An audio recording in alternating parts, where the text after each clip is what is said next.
Hello YouTube, welcome to another video, another entry into the Strongman For Dummies video series I'm doing. And preliminary, right now I'm just kind of talking through little things that I do. You know, as we get bigger and more people get on board, I'd be more than happy to like break down and do some like more detailed stuff, but we need to get there first. So with that out of the way, working up here on log cleans, and one thing I've done recently is I've sped up my warm-ups. Less sets, so usually I'll do 3 set warm-ups. I'll do the bare log, I'll do 145, 195, and then 245, and that will usually get me to where I need to be. So 265 here. This is where I really think it's important to kind of make your selections when you're so close to the heaviest lift that you can do, to conserve both energy and then also to mentally stay dialed in. So 275 here, I didn't make that big of a jump, but this was actually the working set for the weights. And the 265 is like a nice calibration as I nearly take my own shirt off here. Nobody wants to see that just yet. But yeah, I'll reset. And one of the things that I like to do is I like to make sure I'm efficient off the floor. I can always tell when I'm going to struggle on a log. When I come off the floor and the pull isn't as efficient as it normally is, I can tell it's going to be a little bit of a struggle. And then also one of the things I started doing is I'll re-brace my core. I'll put the clean up about here, and then I'll take another deep breath and then give myself a big fat man belly or intra-abdominal pressure like you would in any other lift, and that usually prevents the log from like rolling back down. So you can see on that rep there I kind of jumped the gun, and that was one of the harder ones. Usually I like to catch it. If it's too low, it becomes an issue where the momentum's kind of killed. You'll see here a lot better pull there, and then a lot better clean efficiency there. So something that I like to do is just to keep that cognizant. A rear angle here is I'll do the hip shoot that I normally do on my deadlifts. So I'll jam my hips underneath the bar to build tension, and then that is usually enough to break the floor, get good momentum, get it up here, and then I actually do something which I call the sleight of hand on log. So you'll see here when I pull, I'll do the, I'll brace myself, do the hip shoot, and then you see that slight movement of my hand. I'm actually moving my hand further down the log so I can catch it better. And I don't know why I've done that, but it's just what I've always done. So I found that it helps me reposition and be in a better spot. But here we're going to add in the push press here too. The hardest part for me though is just finding balance. I always shift that log forward. So I'll use a belt on this just because of the previous cleans. I'll do those beltless, and the logic behind that. Anytime I do a clean, I feel that it kills the momentum if I'm wearing the belt. The belly acts like a big old speed bump. So I'll not do that. I'll do those beltless and just try to really work on the technique. And then when it comes to the actual push presses, that's where I'll be a little bit more technical with the lighter weights. My clean is just so much higher than what I can press, just because I'm such I'm just awful at balance. When a weight's in front of me like this, you'll see I'll kind of move around it. And anytime I press, I feel like I'm shifting that log away from my center of gravity, making it more difficult on myself. So just little tips here and there. Break stuff down, focus on your weaknesses. And I really want to improve that push press. I should be good at push pressing. It's easier than strict pressing, but you can kind of see my anatomy here when I'm kind of like bent back like this. If it was a barbell, it'd be easier to kind of get going.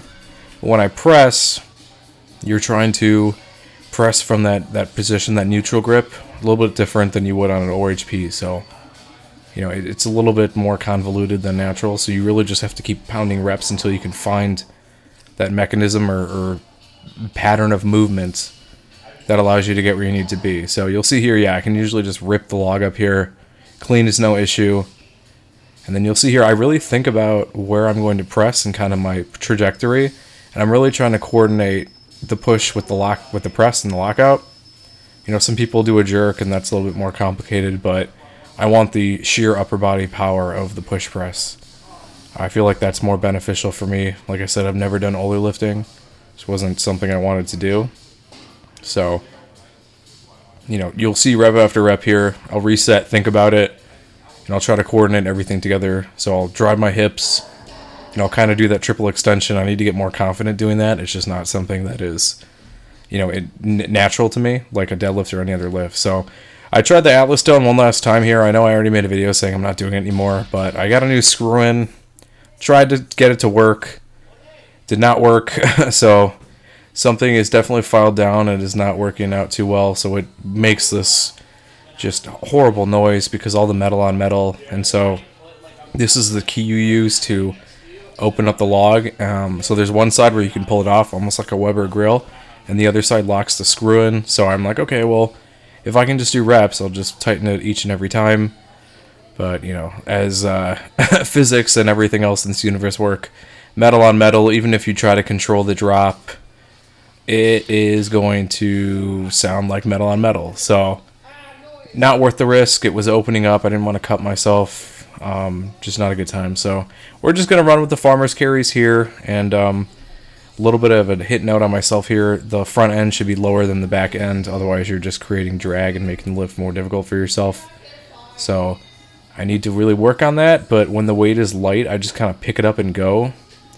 So yeah, I'm kind of, so that bottom portion in the back should be higher in the air. It should be reversed. So basically, if I was walking backwards, it would be where it should be. So here, a little bit more stabilized, and then I tried to find a grip where it shifted forward. I'm going to have to just cognitively think about this, and that's just how I am. I overthink things, but once I lock in like the form, I lock in the natural movement of it, it's almost automatic to me, and I don't have to think much about it. But I swear, it's like me learning anything from like a physical standpoint. So here we go. Probably should have stabilized those better, but I was just looking to get done with the lift here. But yeah, like I need to just do reps on reps on reps to kind of build the wherewithal to be able to remember all that. Because sometimes when I'm focused on lifting, I'm just like go, go, go, and to focus on things there. So a couple angles of this. There's really not a lot of strongman stuff I can do in this gym though, so I'm really just showing you the ones that I'm progressing and trying to work on, and just providing tips, providing any sort of insight for people that are doing them. Tips that I picked up from like reading other influencers, articles, professional strongman, friends, and just kind of spreading the word just to, you know, get out in the ether. I mean, obviously, a lot of this is for, you know, content creation's sake. So, I mean, it's fun. I enjoy sharing my hobby and what I'm doing. You know, you're getting the other lifts throughout the week with, you know, the compounds and the bodybuilding stuff, and then the strongman stuff here. So hopefully you enjoyed this workout. Let me know on feedback what we're going to do in the future. Like, comment, subscribe. I'll see you in the next one. Thank you. Thanks for watching the latest video. If you want to help support the channel, I actually own my own wet shaving and grooming e-commerce website where everything's handmade by me. It's www.apexsoaps.com, and you can get a 10% off code using wet shaver. We've got some cool scents here. We've got some Coca-Cola scents, a horchata scent, traditional barbershop, just some really cool stuff. And you can purchase samples or you can buy the whole set. If you have any questions, feel free to reach out via email. Be quick to respond. Thanks for watching.